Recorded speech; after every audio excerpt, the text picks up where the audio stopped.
Mark hit the button and listened until it rang through to voicemail. He hung up without leaving a message, then stared at the data center doors, anxiously awaiting. He jumped from his seat when Della finally emerged, wearing a curiously satisfied smile. A red blotch on her shirt made him pale. "Tell me that's not a bloodstain," Mark said. "No, that's strawberry juice." "That," Della said, pointing to a darker patch on her jeans, "is a bloodstain." "What happened? Are you all right?" "I'm fine, though Matt will need some ice to keep the swelling down." "Swelling?" "Yeah, he learned the hard way that no means touch me again and I'll break your nose." "Don't look so surprised," she said with a grin. "I told you, I can take care of myself. I'm a black belt in karate. Handling a creep like him is a piece of cake and very satisfying." "I never doubted you." Mark went to wrap his arms around her, but she stopped him with a firm hand to his chest. Not until I've had a long shower to wash off the slobber." Della shuddered. You got the information you needed?" "Yes, I can't thank you enough." "Just a day in the life of a spy. So, I've held up my end of the bargain. I believe you promised some details." "That I did. Come on, we can talk on the drive back to the city." Della frowned when they reached the parking lot. "Where's your car?" "I didn't bring one. I caught a cab here from the farm." "The farm?" "Yes, that's where I stashed the moving truck." "The moving truck. Okay. I thought you were a Maserati kind of guy." The bodies wouldn't have fit in a Maserati." "As in dead bodies?" "Mark, so help me God, if you're messing with me, I'm going to kick your ass." Della closed her eyes and took a deep breath. "Why the hell were you carting around dead people?" "Zima assaulted a den of vampires, and..." Della wasn't just bragging about her black belt status, apparently. Her fist flashed to his chin hard enough to make him see stars. The world spun, and he stumbled against the car.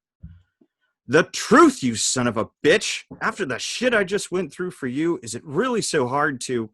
Mark ducked in and silenced her with a kiss, and was pleasantly surprised when she didn't fight back. Her expression was sad when he pulled away. "That's the truth," he said, "and also why it was so hard to tell you." "Come on, Mark. Vampires?" "Yes, and not the friendly ones you read about in fantasy romance novels. They're incredibly fast, vicious, and strong enough to rip your arms off." "Right, and Zima just waltzed into a few of them. Not a few, 18. "Even better! And how did she manage to survive that?" "Wait, don't tell me."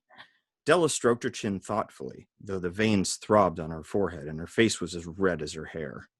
"Zima's actually a vampire hunter who killed them all with wooden stakes using crazy fighting skills she learned through an ancient society who've passed their secrets on throughout the ages. Did I miss anything?" Yes on the crazy fighting skills," Mark said, counting on his fingers. "No on the ancient society. Whether she's a vampire hunter, that depends on your definition. Zima's an android trained for espionage and military assault by a rogue technology corporation. And she killed them with plasma pistols, not wooden stakes." Della swung again, but he was expecting it this time and caught her wrist. "I can prove it," Mark said. He pulled his phone out and flipped to the photo gallery. "See this? It's a picture of her body when we first made her, before we overlaid her flesh." She stared at the image of Zima's mental endoskeleton. Mark flipped through the photos, feeling a wave of nostalgia at once again seeing the progression of her assembly. Della's breath caught when she reached the finished product. He watched her carefully, but she was transfixed on Zima's naked form. After a few minutes, Della covered her mouth and shook her head. Mark sighed. "I won't blame you if you walk away, Della." She rubbed her eyes and began pacing in a circle. My God, that's the coolest thing I've ever seen." She snatched his phone away and stared at the picture again. "She's beautiful. She's amazing. I can't believe it. She looks so real. And you built her?" "It's a long story, but yes, Charlie and I built her body." Mark took his phone back and pulled up a different picture. "You saw how she was constructed, how sturdy she is. Well, this is what 5 of those vampires did to her a few days before she met you. Alex!